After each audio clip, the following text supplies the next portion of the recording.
So hello there, and welcome to what I hope to make a new segment on this channel, your weekly briefing for the Global Conflict 1 server. And in this series, I'll do my best to document the political conflicts and clashes between different houses in the Global Conflict 1 server.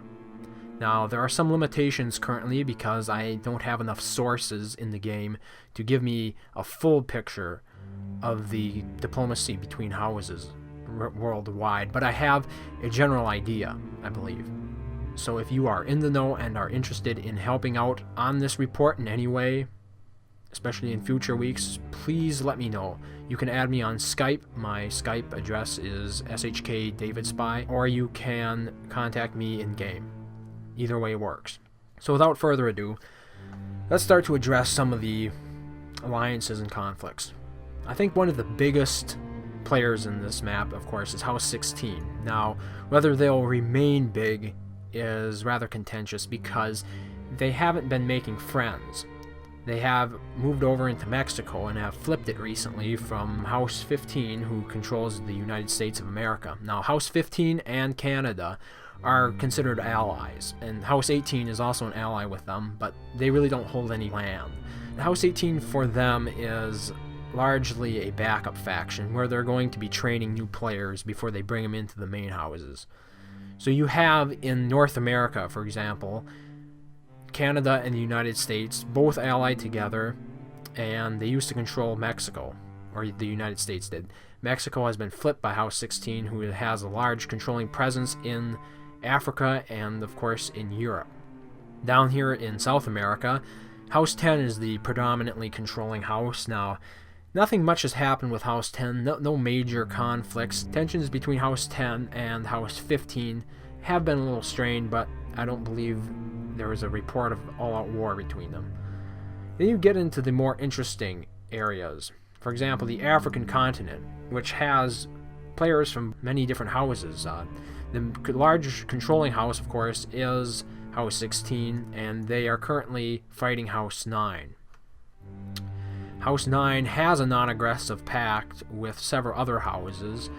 In other words, they're not going to be attacking, but they aren't allies. And in this non-aggressive pact, we have House 10, House 11, House 14, and House 17. Now, House 17 is way over there in Australia, so I'm not sure, all in all, what that constitutes. But as you can see, a lot of houses right here in Africa, and if House 16 continues its acquisition of land, I think it has big plans, but I haven't really heard anything from their side of the story. I'm just basing this assessment off of their willingness to flip Mexico. I believe they do have big plans, big players, and they're most likely going to be quite willing to challenge other houses in this region at the very least. And as you can see, they have also established a presence in Europe, as has House 11. Now things get a little more finicky over here because I don't know anything about Russia. And Russia is controlled by House 19 and House 5, both of which are largely Russian factions, judging by their faction names. I can't comment too much more on there. Of course, you have House 9 controlling a large part of China right now, as well as the Arabian Peninsula. They, to my knowledge, aren't actively fighting anyone at the moment, but given their location next to Russia, it's likely they'll either be drawn into a war with them or with House 16 in Africa. That pretty much covers it. You have Japan over here, sort of doing its own thing. They are also active in South Korea and Vietnam, Cambodia. So that pretty much sums up the world at the moment. Again, I don't know everything, so please take what you've heard here with a grain of salt, but I hope it has given you at least a little bit greater sense of how the world is progressing so far. In terms of the leaderboard, I guess I'm prepared to eat my own words here. Last week, 7 days ago, I predicted that at this time, 7 days from then, we would see 5 additional players hit the rank of Prince. I was actually off by 2. Only a total of 5 players on this entire server of 28,000 players so far actually have attained the rank of Prince by day 10. Prince or higher. As you can see, 3 of them are Crown Princes. two of these dukes needed to make it yet for my prediction to be right. Regarding my pillaging status, I've been accused of using alts to artificially boost it so I stay ranked very high in 9th place. I currently have pillaged 217 packets worth of resources from the players around me. There have been a couple that have been especially lucrative, and of course the one friend that joined with me a week ago, who broke peacetime early so I could start pillaging him earlier. I'm actually a bit surprised that I'm holding in 9th place so far. Now, there was a rather interesting anecdote. I was in chat the other day, I think it was yesterday, and a player by the name of the Pro Scout, who I know slightly from World 1, actually just jumped to the top of the leaderboard that day from pretty much nothing. He had just joined that day and jumped pretty much to the top of the leaderboard now. I guess it just goes to show how easily players can be displaced in the pillaging and the ransacking leaderboards, as he has now been displaced by Artec22, who has almost double the number of ransacks that he has. Well, actually, he has over double the ransacks that the Pro Scout had. And that was just a week later. So obviously this player is doing some fairly heavy carding to get all those armies, but it probably doesn't cost anything as much as what the top players who are currently at Prince rank spent on this game. I guess it just goes to show that there are many different facets to gameplay in Stronghold Kingdoms, and you can carve out your own little niche. And it doesn't always require lots and lots of cards. For example, me being Pillager rank 9, you could consider that a niche, and I haven't spent a dime on this world so far, so whatever makes you happy, I guess. And that's one great thing that I like about the game, is there's so much variety in it. There's really no, it's a create your own adventure sort of world, and it's great, it's fantastic in that way. And speaking of create your own adventure, there is a player who joined from UK World 5, and he is having a ball with this player. And this player, this was the castle before he sent some ransacks. Apparently, he's ransacking this guy's village to a nipple, essentially. That's the colloquialism used. And this guy was so mad about the World 5 player ransacking his village, he goes ahead and cards up this entire castle without construction speed researched. So for those of you who aren't aware of what that means, it's essentially without construction speed research, your build times are at least twice as long as it would normally have to be. And since cards played to build up a castle like this rely heavily on time, the more time it takes to complete the castle, the more cards you're going to have to play to complete as much of it as you did. So this player from World 5 is having fun forcing these other players to card up real good.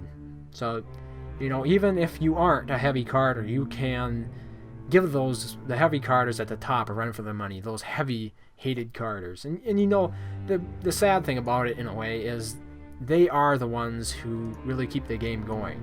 They spend so much money on it that they keep the game going for the rest of us. So while it might be a good laugh to always punch up essentially at them, if they're not complete airheads, try to have some empathy for them, if that is at all possible. So I've mentioned ransacks, I've mentioned pillages. I have been pillaging. This is my village, and as you can see, it's almost identical to what I had last week. Really, for pillaging, I just use peasants and I pillage low players, and I've made out gangbusters on some villages. There really is nothing to say about myself. I'm not a serious contender in this world in any real way.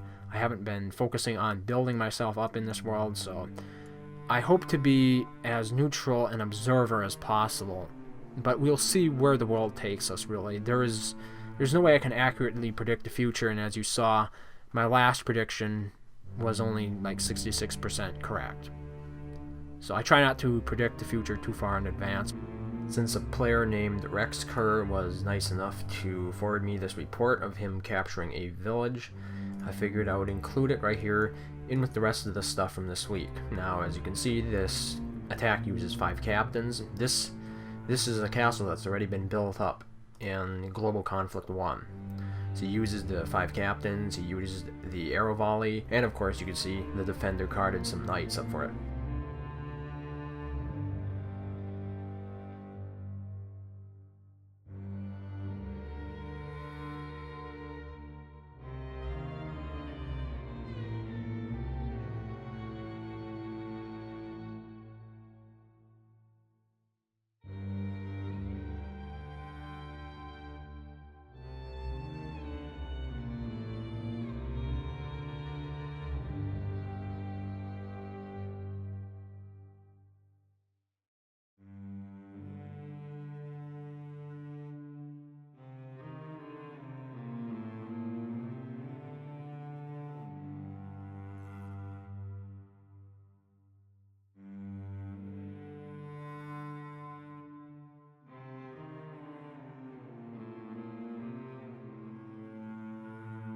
Finally, there is a shout out to a player named Dova Viking.